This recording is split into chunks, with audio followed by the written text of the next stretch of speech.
Assalamualaikum warahmatullahi wabarakatuh. Perkenalkan, nama saya Rangga Nabil Maulana dari Program Studi Informatika Universitas 11 April Sumedang. Pada kesempatan kali ini, saya akan mempresentasikan paper berjudul Implementasi Gamifikasi Adaptif berbasis Learning Analytics pada e-learning, sebuah tinjauan sistematis atau systematic literature review.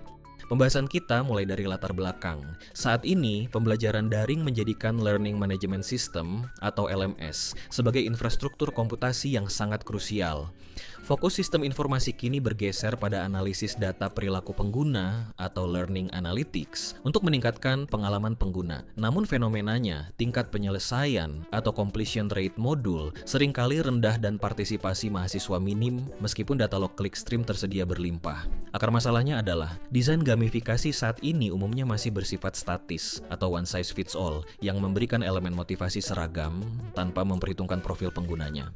Pada tinjauan pustaka, konsep utama yang dibahas adalah Learning Analytics dan gamifikasi. Learning Analytics mengekstraksi data mentah dari server berupa log aktivitas, durasi tugas, frekuensi akses, dan persentase penyelesaian modul untuk merepresentasikan keterlibatan mahasiswa secara objektif. Sementara itu, jika gamifikasi statis menerapkan elemen poin atau lencana secara seragam sehingga rentan memicu kejenuhan, gamifikasi adaptif hadir memodifikasi elemen permainan tersebut secara dinamis menggunakan penalaran komputasional agar lebih personal dan relevan. Dari kajian tersebut terdapat dua kesenjangan penelitian atau research gap. Pertama, methodological gap. Masih kurang studi yang secara spesifik merangkum metodologi penyatuan mesin learning analytics di sisi back-end dengan mesin gamifikasi dinamis di sisi front-end. Tinjauan sebelumnya masih memisahkan kedua domain tersebut. Kedua, empirical gap. Meskipun gamifikasi adaptif diklaim efektif, batas ambang komputasional atau threshold dalam sistem berbasis aturan jarang didokumentasikan dan dipetakan secara transparan. Berdasarkan kesenjangan tersebut, penelitian ini menawarkan dua kebaruan atau novelty. Pertama, menyajikan pemetaan parameter operasional algoritma rule-based pada domain e-learning dalam rentang waktu 2021 hingga 2026. Kedua, menyusun taksonomi hubungan dua arah yang menghubungkan masukan data log dengan respon elemen permainan. Tujuan utamanya adalah menjawab jenis metrik dominan, mekanisme algoritma adaptasi, serta evaluasi dampak empiris intervensi tersebut terhadap mahasiswa. Metodologi penelitian yang digunakan adalah Systematic Literature Review atau SLR yang mematuhi standar pedoman Prisma. Sumber data didapatkan dari penelusuran pada basis data akademik bereputasi yaitu IEEE Explore, Science Direct, Springerlink, dan Google Scholar. Menggunakan kriteria inklusi PCOC dari 120 artikel potensial disaring menjadi 15 artikel jurnal utama untuk disintesis.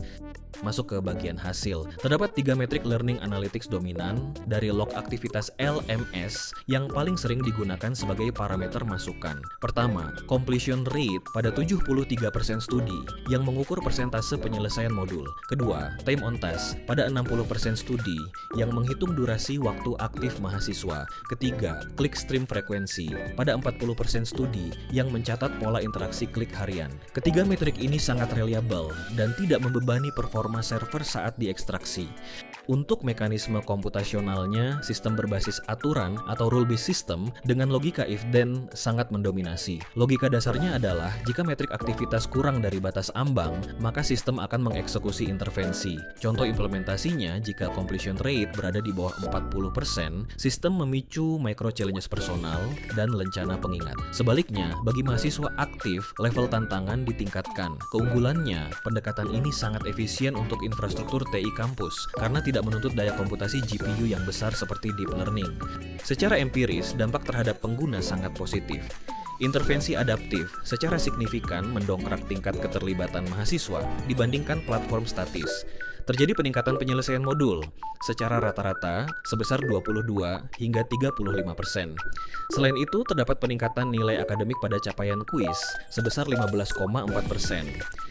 Efek positif ini berlandaskan pada kemampuan sistem dalam memenuhi kepuasan kebutuhan intrinsik pengguna dengan menyesuaikan lingkungan e-learning terhadap ritme belajar individu.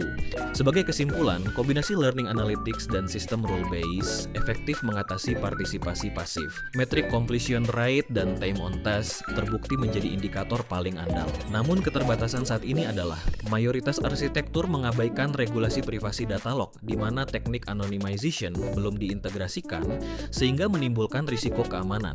Oleh karena itu, rekomendasi riset masa depan adalah mengembangkan modul open source dengan algoritma diferensial privasi, di mana pemrosesan disarankan dilakukan di sisi klien atau client-side processing agar data mentah tidak terekstraksi ke server pusat. Demikian presentasi dari saya, terima kasih atas perhatiannya. Wassalamualaikum warahmatullahi wabarakatuh.